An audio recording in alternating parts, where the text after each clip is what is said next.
Minutos de la mañana, una hora menos en la Comunidad Canaria. Estamos de vuelta aquí en Torrevieja Radio y estamos de vuelta, como cada miércoles, sobre esta hora con nuestro psicólogo de confianza, Héctor Martínez. Héctor, muy buenos días. Hola, buenos días, Rafa, ¿qué tal? ¿Qué tal? ¿Cómo estás? Muy bien, aquí un miércoles más, echando de menos a Gertrude, que hoy no está. Sí, hoy no está. Pero aguantaremos aquí sin Gertrude y hablaremos de un tema delicado también, por otro lado. Pero bueno, un miércoles más aquí con ganas de estar aquí, como siempre. Pues vamos a hablar de un tema, como tú anunciabas, Héctor, que es delicado. Es una noticia del pasado lunes, una noticia que conocíamos a través de distintos medios de comunicación y que enseguida pues causaba ese estupor propio de ella. Pues no, pues hablamos del asesinato de dos niños por parte de su abuelo. Y poco a poco, cuando hemos ido conociendo los asuntos que encerraban esta noticia, pues era todo más sorprendente, ¿no? Es un hombre de 72 años que tuvo un accidente de tráfico en el que él conducía el vehículo. En ese accidente de tráfico fallecía su mujer y también su hija, la madre de los niños. Y bueno, finalmente este hombre, después de cuestiones que ahora abordaremos, mataba a sus dos nietos, que también iban en el coche, por cierto, y luego se quitaba la vida a él.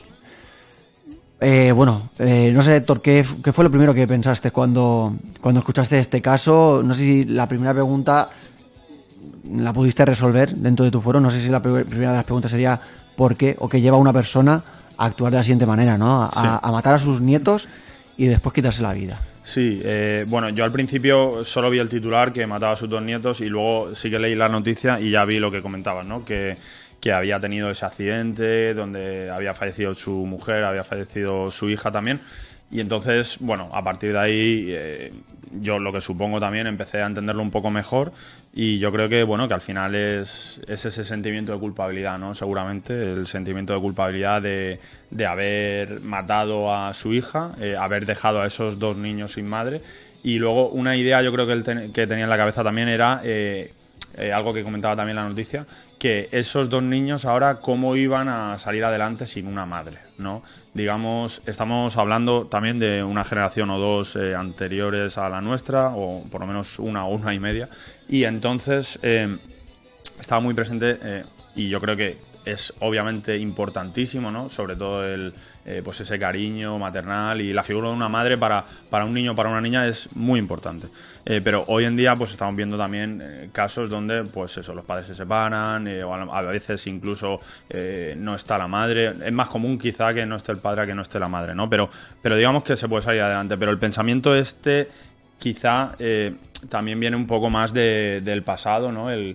Y sobre todo, creo que no le falta razón al hombre, ya te digo, o sea, yo creo que es fundamental, pero creo que se obsesionó también con esa idea, ¿no? Se obsesionó con la idea de que no iban a poder salir adelante, eso sumado al sentimiento de culpabilidad terrible que tendría. Luego también creo que un psiquiatra forense hablaba también de eso, de una realidad, digamos, que él se generó a partir de ese delirio, ¿no? Que le pudo llevar también al delirio y después, o sea, que ese duelo, ese shock también de haber matado a su mujer y a su hija, que al final es algo, y él se sintió totalmente culpable porque parece que perdió el control en el coche por, no sé, por aturdimiento, por algo de, no sé si efectos secundarios de un medicamento o por cómo estaba él de salud. Y entonces eso él ya no se lo iba a poder perdonar nunca. Y entonces, a través de ese delirio, a lo mejor de esa obsesión con este pensamiento y ese sentimiento de culpabilidad, pues estamos hablando de algo muy extraño, que comúnmente no se ve. Entonces a mí, incluso después de ver todo esto, me sorprende porque cuando hay, a lo mejor, pues eso, pues cuando hay un delirio, cuando hay una idea de este tipo y sobre todo termina así, ¿no? Porque muchas veces se puede quedar en una idea, es como a lo mejor en la depresión un pensamiento suicida que en muchas ocasiones pues no termina por concluirse, ¿no?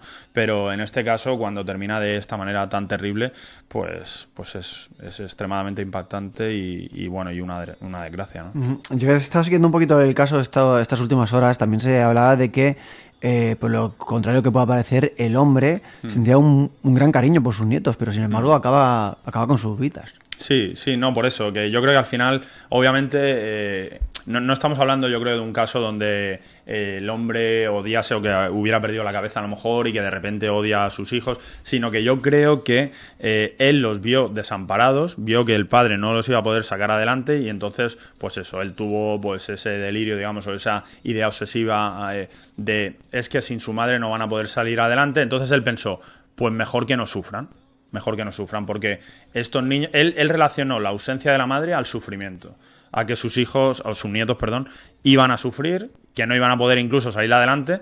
Entonces, digamos que él fue el justiciero justiciero digo hablando siempre desde su perspectiva delirante, que los sacrificó para evitar su sufrimiento. Entonces, en su mente, ese sería el razonamiento, seguramente. Voy a quitarles la vida porque así van a dejar de sufrir. Es como cuando ves, por ejemplo, a ver, el ejemplo quizás es un poco extremo, pero cuando hay un animal que está sufriendo, por ejemplo, y a veces lo matan para que no sufra, cuando saben que ya se va a morir. Entonces él pensaba, lo llevó al extremo un poco para que se vea, ¿no? Porque él pensaba que no iban a poder salir adelante, por lo tanto, que iban o a sufrir muchísimo o a querer morirse o a morirse, y entonces él dijo, pues para alargar la agonía, pues ya me encargo yo y... Obviamente estaba equivocado y nada, y es terrible, pero es que es complicado y es complejo entender o digamos argumentar o defender un delirio, ¿no? Pero yo creo que lo estamos un poco intentando analizar cuál podría ser su visión para poder comprenderlo un poco mejor, dentro de que es incomprensible, obviamente, desde la razón o desde fuera es incomprensible, pero sus argumentos o sus ideas serían estas seguramente. Yo creo que también la gente incluso puede empatizar con esta cuestión, ¿no? Que cuando hablamos de una persona que pierde a su mujer, que pierde a su hija, que es además la causante de ese accidente que acaba con la vida de eso.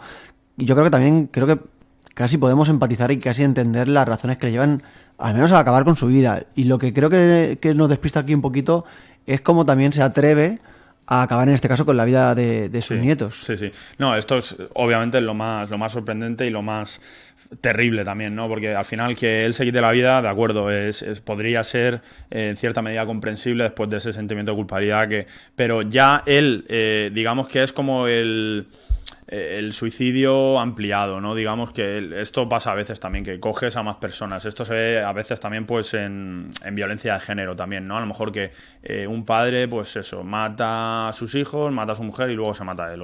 Pero aquí es diferente, yo creo, ¿no? Porque los nietos, estamos hablando ya de una generación más. Los nietos yo creo que es por lo que estamos comentando, ¿no? Que él veía que esos niños iban a sufrir muchísimo.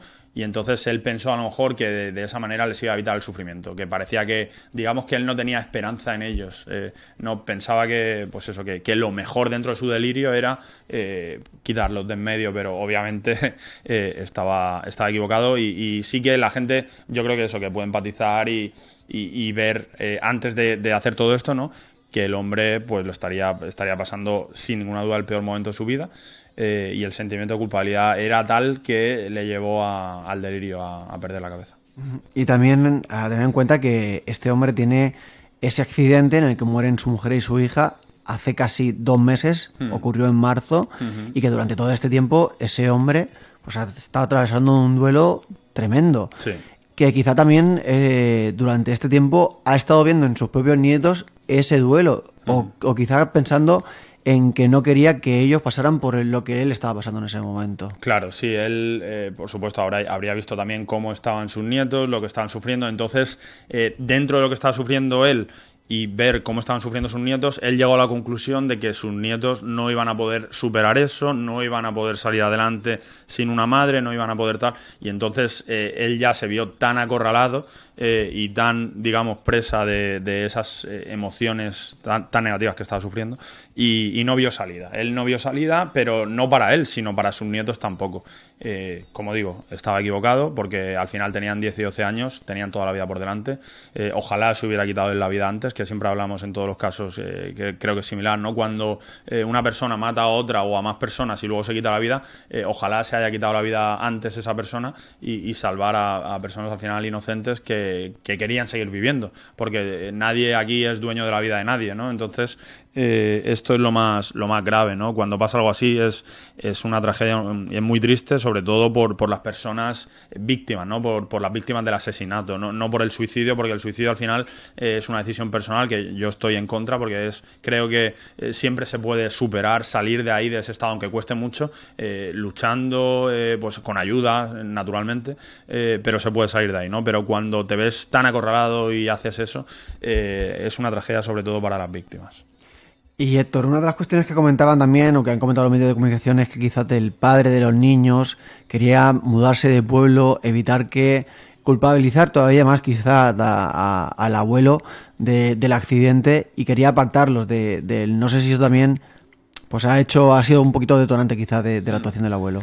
Sí, él por otro lado pues no querría separarse de sus niños tampoco, no sé si hubo ahí como también un conflicto con eso, un forcejeo, ¿no? Que llegó la policía a su casa, ¿no? Un negociador, ¿no? La noche anterior, o estuvieron toda la noche y luego a las 5 de la mañana él dijo que tenía que descansar porque a las 8 tenía que llevar a los niños al colegio, y digamos que la cosa ya se torció, y luego al final terminaron entrando y ya vieron que pues eso, que había un niño en cada habitación, ¿no? Y que él se había quitado la vida con una escopeta, ¿no? Que tenía licencia, pero al final él quizás se vio también, se podía haber privado. Es que cuando está dentro de esa idea, dentro de una idea a lo mejor delirante, puede ir dando bandazos, pero él tiene la firme convicción de que dentro de su realidad él está haciendo lo correcto. Dentro de su realidad alterada, él parece que un objetivo, una misión, tiene que hacer algo para evitarle el sufrimiento a los niños. Entonces parece que todo vale, ¿no? Cuando tienes esa idea delirante, pues ya aquí es que no importa, no tiene importancia si vale o no, sino que él, como estaba tan absorbido por ese pensamiento delirante, pues él decidió hacer eso, y sí que obviamente también se vería afectado por la posibilidad de que le quitaran a sus nietos, pero a él principalmente lo que le importaba era que sus nietos no sufrieran. Y él pensó que esa era la manera, pero obviamente es una auténtica barbaridad, y nunca se va a poder defender algo así, ni estoy a favor, todo lo contrario, obviamente.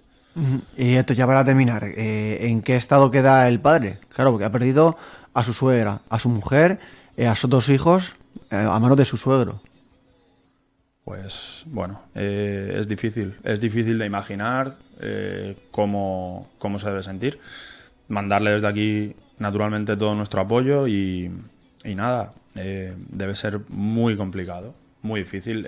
Como digo, no nos lo podemos imaginar. O sea, aquí podemos decir palabras, creo que no se puede expresar con palabras cómo debe sentirse, y nada, esperemos que pueda rehacer su vida. Su vida nunca va a ser igual, obviamente, pero esperemos que pueda llevarla de la mejor manera posible, y mandarle todo nuestro apoyo desde aquí, y en fin, cosas así lamentablemente ocurren. Yo no había visto algo así de matar a nietos, etcétera, tal, pero bueno, al final creo que trabajar también en la prevención es muy importante, ¿no?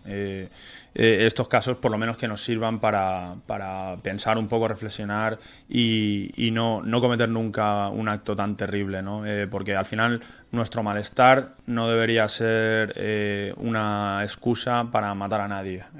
Entonces, si nosotros queremos quitarnos de en medio, saber siempre que se puede salir de ahí, pero en ultimísimo caso, si la gente no ve salida, por lo menos no te lleves a nadie por delante, porque es muy triste y es muy injusto. Entonces, pues nada, mandarle todo nuestro apoyo al padre de los niños, y nada, y que luche con todas sus fuerzas para salir adelante, que no va a ser fácil, no va a ser nada fácil, pero con el tiempo pues podrá yo creo llevar una vida lo más normal posible.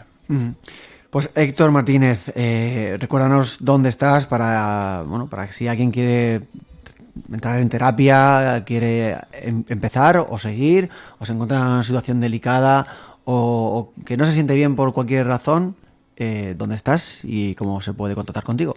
Sí, tengo la consulta en Joaquín Chapaprieta, 26B, junto a Correos, y también pueden localizarme poniendo psicólogo Héctor Martínez en Google. Pues Héctor Martínez, muchísimas gracias por estar con nosotros, y hasta la semana que viene. Muchas gracias a ti, Rafa. Hasta luego.